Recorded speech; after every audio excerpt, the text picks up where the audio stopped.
యువత యొక్క భవిష్యత్తు ప్రధానంగా ఈ చెడు వ్యసన బానిసలలో వాళ్ళ భవిష్యత్తు అంతా నాశనం అవుతుంది కాబట్టి మంచి నిర్ణయం తీసుకున్నారు. దయచేసి అందరూ కూడా అధికారులు ఏంటి ప్రజలు కూడా సహకరించాలి. ఈ విషయంలో మెయిన్ తల్లిదండ్రులు బాగా సహకరించాలి. తల్లిదండ్రులు దాని పిల్లలు ఏం చేస్తున్నారు, బయటికి వెళ్ళిన తర్వాత ఏం చేస్తున్నారు, వాళ్ళ యొక్క వచ్చిన తర్వాత వాళ్ళు ఇదేంటి అలా ఏ పరిస్థితులు ఉన్నారని చెప్పి తల్లిదండ్రులు తెలుసుకున్నట్టయితే రేవంత్ రెడ్డి గారు చెప్పిన దానికి మనం ప్రజలు పూర్తి సహకారం అందించినట్టయితే సక్సెస్ఫుల్ అవుతుందని చెప్పి నా ఆలోచన. ఇప్పుడు న్యూ ఇయర్ వస్తుంది, ఇంకా చాలా పెద్దగా సంబరాలు చేసుకుంటారు.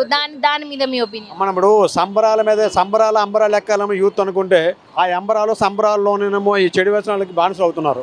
ఆ మత్తుపైన బయటికి రావాలనుకుంటే ఇలాంటి నేను కఠిన నిర్ణయాలు తీసుకోవాలా. ఒక ప్రభుత్వమే కఠిన నిర్ణయాలు తీసుకోవడం కంటే యూత్ అవని ఎవరైతే పేరెంట్స్ ఉన్నారో వాళ్ళు కూడా తగినటువంటి చర్యలు తీసుకొని వాళ్ళ పిల్లలు జాగ్రత్తగా చెప్పగలగాల. ఎప్పుడైతే తల్లిదండ్రులు ఆ చైతన్యం వస్తుందో అప్పుడు పిల్లలు మంచి మార్గంలో ఉంటారు. తెలంగాణ గవర్నమెంట్ అసలు డ్రగ్స్ గురించి ఎలాంటి యాక్షన్ తీసుకోలేదు. చాలా వరకు మన ప్రభుత్వం ఏర్పడిన వెంటనే డ్రగ్స్ ని యువత డ్రగ్స్ కి చాలా బానిస అవుతుంది, దాన్ని తగ్గించాలని ఆలోచనతో ముందుకెళ్తున్నారు. దానికి మీరు ఏమంటారు? అంటే ఇప్పుడు రెండు వికాలమ్మా, యూత్ ఉద్యోగాలు రాలేదని చెప్పి ఒకటి, చెడు వ్యసనాలు వెళ్ళిపోయిన ఒకటి, రెండు జరుగుతాయి. రెండు పారాసెటమాల్ ఏమవుతుందంటే చెడు వ్యసనాలకు ఎక్కువ మంది వెళ్తున్నారు. అందువల్ల ఈ నిర్ణయం తీసుకోవడం మరొకసారి రాష్ట్ర ముఖ్యమంత్రి రేవంత్ రెడ్డి గారికి ధన్యవాదాలు తెలియజేస్తున్నాం మా పేరెంట్స్ తరపు అందరి తరపునే.